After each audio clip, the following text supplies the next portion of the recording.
বেনজিরের কথাই সত্য হইল, তারে টোকায় ধরে আনা হইতেছে দুবাই থেকে। তবে এই দেখে খুব খুশি হইয়া যায় না, পিকচার কলে আভি বাকি হয় মেরা দোস্ত, ওইটা আমরা আজকে আলাপ করব। যেদিন মোটা বেনজির নিষেধাজ্ঞা পায় ঠিক সেই দিন সকালবেলায় আমি ভিডিও দিছিলাম, এটা যদি দেখে না থাকেন দেখতে পারেন। সে এবং র্যাব যে নিষেধাজ্ঞা পাইতেছে, এটা আমার খুবই শক্ত অনুমান ছিল, কারণ যে আন্তর্জাতিক মানবাধিকার সংগঠন এই নিষেধাজ্ঞার জন্য কাজ করতেছিল, তার সাথে এই কেস তৈরির একটা ছোট অংশে আমিও কাজ করতেছিলাম সেই সময়। বেনজিরে আর র্যাবে স্যাংশন খাইলো, সেই প্রথম আওয়ামী সাম্রাজ্য কাইপা উঠলো, র্যাব কার্যত ঠাসি খেয়ে গেল। এই অর্জনটা বাংলাদেশের জন্য একটা বড় অর্জন।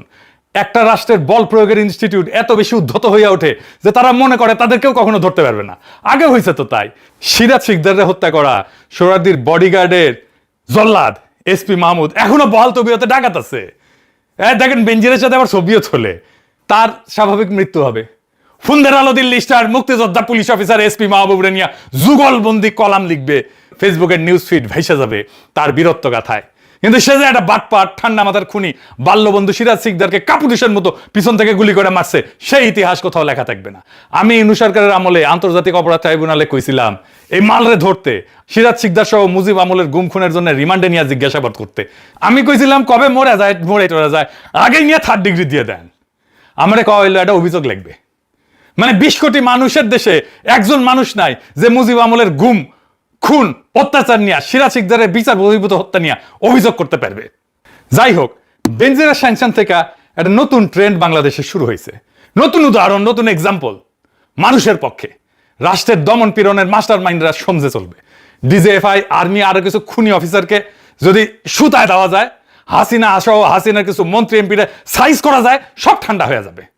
তাই এই বেনজির হইতেছে আওয়ামী লীগের হার্ড পাওয়ার। আওয়ামী লীগের সফট পাওয়ার আছে কিছু, সেইগুলোরও সাইজ করতে হবে, সেগুলো আরো ডেঞ্জারাস। যেমন এই anus Alamgir, anus anus anus মানে বুঝেছেন তো, আব্দুল তুষার, নটি মেহরাফরোজ শাওন, মামুন, মঞ্জুরুল আলম পান্না, ফজা পাগলা, সবাই যারাই ফ্যাসিবাদের পক্ষে বয়ান উৎপাদন করে যাচ্ছে তাদেরই দৌড়ের উপরে রাখা লাগবে। এখন কইতে পারেন বাংলা লুথার কিং তো আব্দুল তুষারের সাথে লাঞ্চ করে লাঞ্ছিত হয়, হ্যাঁ, এনাস আলমগীর তো ফুন্দায় মানে ফোন মারে। হ্যাঁ, এইগুলারে কেমনে সাইজ করবেন? হ্যাঁ, আরে বাবা, সেজন্যই তো কবি কইয়া গেছে, লুথারের কাজ লুথার করিছে, খাতির করিছে তাই বলে কি সাইরা দেওয়া হাঙ্কেরের শোভা পায়? বাংলাদেশ তো এত সহজে শান্ত হবে না। একের পর এক বিক্ষোভ, অভ্যুত্থান, অশান্তি আর বিপ্লবের ঢেউ আসবেই। আমি কয়ে দিতেছি, লিখে রাখেন। বাকশালীদের দাবরানির উপরে কিছুটা হইলে রাখতে পারছিল ইনু সরকার, এই বাকশালীদের দাবরানির উপরে রাখবেন, দেখবেন রুলারের মতো সোজা হয়ে গেছে। এদের আওয়াজ বেশি, কিন্তু প্রত্যেকটা ভীরু কাপুরুষ। হাসিনারে তো পলাইতে হয়েছে, কেউ এসে রক্ষা করিছে? করে নাই। খালেদা জিয়ারে যেমন বালুর ট্রাক থেকে উদ্ধার করতে পারে নাই, ঠিক তেমনি হাসিনারও এসে কেউ রক্ষা করে নাই। এই দলগুলো এরকমই, বিএনপি আওয়ামী লীগ দুটাই এরকম। সোহরাওয়ার্দীর বডিগার্ড পটল তুলেছিল, কেউ আগে এসে দাফন করার কথা কয় নাই, এতই এদের জানের ভয়। অপারেশন সার্চলাইটে ঢাকায় মাত্র 4 ব্যাটালিয়ন সৈন্য, তাও আবার 4টা ট্যাঙ্ক নিয়ে নামিছিল 25শে মার্চের 1971। সেই যুগে পাকিস্তানি সোলজারদের আমেরিকান আর্মির মতো লট ভরছিল না, নর্মাল খাকি পোশাক, জিপ, G3 রাইফেল, যেটা দিয়ে কয়েক রাউন্ড ফায়ারিং করতে পলাইছে লীগের সব হেডোমালারা।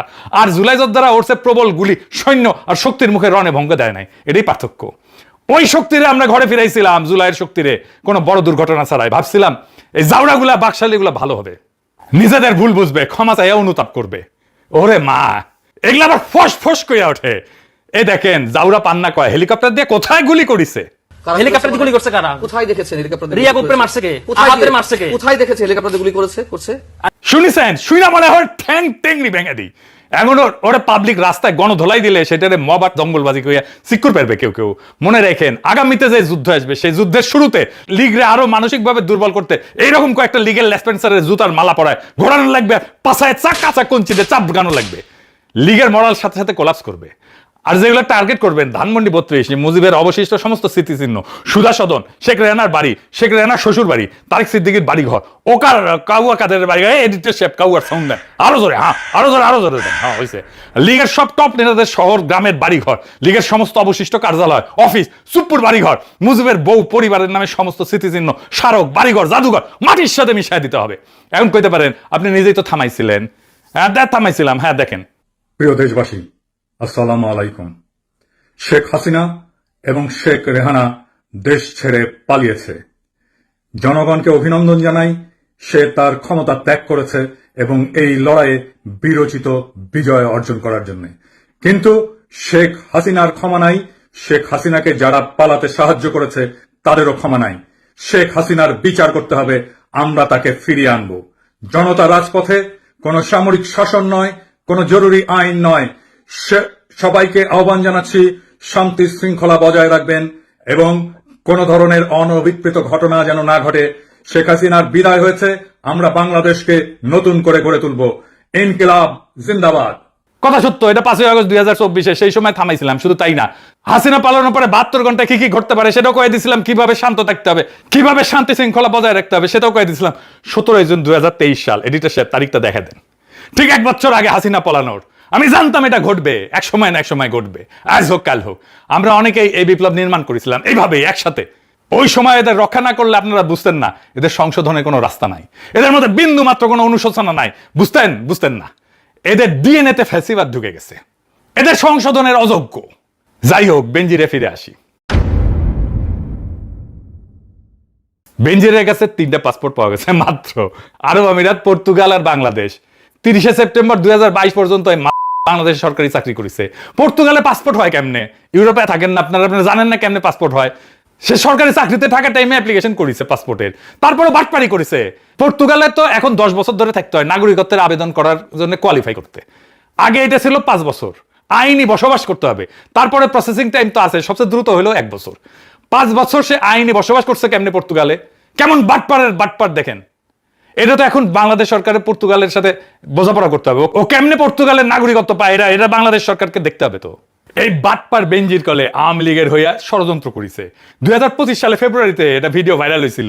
সেখানে ওই বেনজির পলাতক অবস্থায় একটা ভার্চুয়াল বৈঠকে পলাতক আওয়ামী লীগের নেতাদের উদ্দেশ্যে কথা কইতেছিল। আর কি কইতেছিল আপনারা যখন আওয়ামী লীগ যখন সংগঠিত হবেন তখন পুলিশের উপস্থিতি আপনাদের সামনে থাকবে। শুনেন, আমিও চেষ্টা করতেছি যারা চাকরিতে আছে করার জন্য, একটা প্ল্যাটফর্ম করার জন্য। যদি এটা করতে পারি ইনশাআল্লাহ আরো সুবিধা পাওয়া যাবে। শুনেছেন? ওই আরো কইছিল বিএনপি এরশাদের আমলে অনেক এমপি পুলিশের ভিতরে নিজেদের লোক ঢুকাইছিল, সেই লোকেরা এখনো পুলিশে আছে এবং রাজনৈতিক অবস্থান নিতে প্রস্তুত। আর কইছিল পুলিশ আর প্রশাসনের 90% নাকি আওয়ামী লীগের সমর্থক। আসলেই তো তাই, হ্যাঁ। এবং তাদের সাথে যোগাযোগ রেখে পরিকল্পনা করা হইতেছে। আসলেই তো ওই কথা তো সত্য। পুলিশ অ্যাসোসিয়েশন তখন তো তীব্র নিন্দা জানাইছিল, কিন্তু কথাটা সত্য। কইছিল তারা যে এটা ষড়যন্ত্র এবং রাষ্ট্রযন্ত্রের শামিল। বুঝেছেন তো? বেনজিরের ওই পরিকল্পনা অনুযায়ী এখন আওয়ামী লীগের মিছিল হচ্ছে আর পুলিশ মিছিল করতে দিচ্ছে। এখন তো তাইলে বেনজিরের বিরুদ্ধে রাষ্ট্রদ্রোহের মামলা করা উচিত লুথার কিং এর সরকারের, ঠিক কিনা কন? তো এই মালে দুবাই কেন পছন্দ এটা জানেন না? আসেন দেখি। দুবাই কোনো বেনজিরের জন্য আকস্মিক কোনো গন্তব্য না, সেটা আগে থেকে গড়ে তোলা আর্থিক ঘাঁটি। দুদক বলছিল বেনজিরের মেজো মেয়ে তাহসিন রাইসার নামে দুবাইয়ে থুনাই এলাকায় একটা অ্যাপার্টমেন্ট আছে, আরো 2টা ব্যাংক হিসাব যেগুলো আদালত অবরুদ্ধ করেছে। এগুলো অবৈধ টাকা পাচার করে সম্পদ দিয়া কেনা হয়েছিল। দুবাই বেনজিরে 100 কোটি টাকার হোটেল ব্যবসাও ছিল। ওইখানে ছিল তার টাকার বিছানা। কথিত আছে আর এক গোপালী বাটপার আরাব খান, আসল নাম রবিউল ইসলাম কলে, নাম পাল্টাইছে। 2018 সালে পুলিশের এসবি মামুন ইমরান খান হত্যা মামলার আসামি ছিল। হত্যার পর ইন্ডিয়া পালায় যায়, আরাব খান নামে ইন্ডিয়ান পাসপোর্ট নেয়। তারপর দুবাই যায়, রাতারাতি কোটি কোটি টাকা স্বর্ণ ব্যবসায়ী হয়ে যায়। 2023 সালে আরব জুয়েলার্সের উদ্বোধনে গেছিল ক্রিকেটার সাকিব আল হাসান, বাটপার, হিরো আলম, অভিনেত্রী দিঘি, আরো অনেকে বলে এই আরব নাকি বেনজিরের টাকায় ব্যবসা করে। বেনজির অবশ্য নিজে কইছে আরব ওরফে রবিউল ওরফে হৃদয় নামে আমি কাউকে চিনিই না। তো তোরা মনে হয় বাটপার পুলিশ খুন করে ইন্ডিয়ান পাসপোর্ট নিয়ে পলাইলো কেমনে মাদার বোর্ড? ওই নিজে পালানোর ব্যবস্থা করে দিচ্ছে। আর ইন্ডিয়ার পাসপোর্ট কেমনে পায়? ইন্ডিয়ারে কয়া না দিলে। এই দুবাই সেভ হ্যাভেন হয়েছে দুর্বৃত্ত আর বাটপারদের। ইরানের সাথে আমেরিকার শান্তি চুক্তি হইলে দুবাইয়ের অর্থনৈতিক, কূটনৈতিক, রাজনৈতিক গুরুত্ব এমনিতে কমে যাবে। এই দুবাই কয়েকদিন আগে দেখেছিলাম না সিল করতেছে আওয়ামী লীগের শামীম ওসমান সহ আরো অনেকে। সব কয়টারে ফিরে আনতে হবে।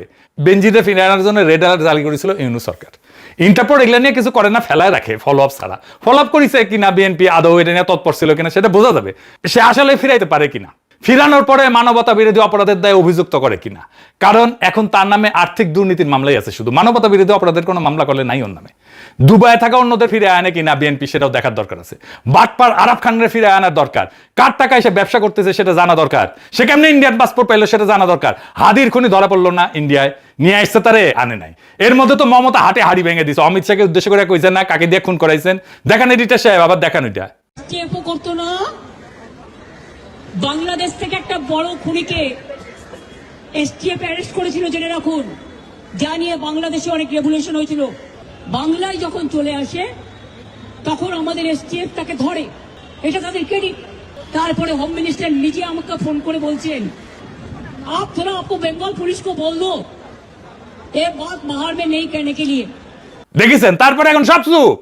ওর মানে ফয়সালরা আনবে না ফিরায় বাংলাদেশে, হাদি হত্যার বিচারও হবে না, কারণ কর্তাই এই হত্যাকাণ্ডে জড়িত। ও শহীদ হওয়ার আগেই কয়ে গেছিল আমার হত্যার বিচারটা কই দেন। যে আমাদেরকে গুলি করার আগ পর্যন্ত কোনো কিছুর আমাদের গায়ে লাগে না, যতক্ষণ না পর্যন্ত বুকে বা মাথায় গুলি চলবে ততক্ষণ পর্যন্ত আমরা কোনো স্ট্রাগল মনে করি না, এবং এক্সট্রা কোনো সিকিউরিটি লাগবে না। শুধু আমাদেরকে যদি কেউ গুলি করে মেরে ফেলে তাকে যেন ধরে বিচার করা হয়। আপনি যদি আজকে আমাকে, জাবেরকে, আমাদের টিমকে মেরে ফেলেন এবং তার যদি বিচার করতে না পারেন তাহলে নতুন কেউ জন্মাবে না। শুধু এই জন্য তার বিচার করে ফেলতে হবে, আর কিছু স্পেশাল সিকিউরিটি লাগবে না। শুনেছেন, কোন ঘটনাকে সরলভাবে বিশ্বাস করবেন না। তো ফয়সাল ধরা পড়ার পরে সবাই উল্লাস করেছিল না, কি মহাকাজ হয়ে গেছে, এখন কি হইলো? তাই কই কোনো ঘটনাকে সরলভাবে বিশ্বাস করবেন না। আমি আর একটা ঘটনার উল্লেখ করতেছি, আমি জানি না এর সাথে কোনো যোগাযোগ আছে কিনা, তবে উল্লেখ করে আপনাদের দেখাই দিতেছি। জিনিসটা দেখাই দেওয়া দরকার, আসেন সেটা একটু দেখাই।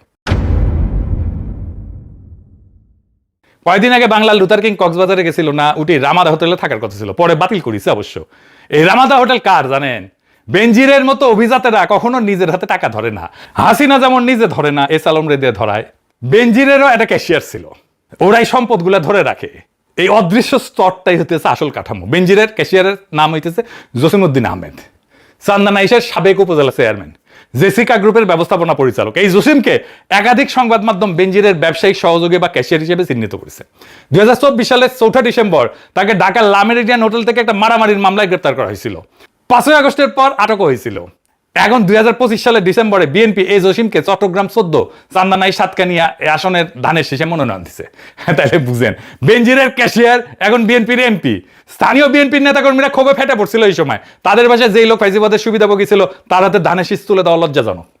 আর 2026 সালের 12 ফেব্রুয়ারি নির্বাচনে জসিম জিতে গেল মাত্র 1026 ভোটে, মানে জিতে দেওয়া হইলো তারে জোর কইরা। ভোট পাইছিল 76,493 ভোট, আর প্রতিদ্বন্দ্বী এলডিবির ওমর ফারুক পাইছিল 75,467 ভোট।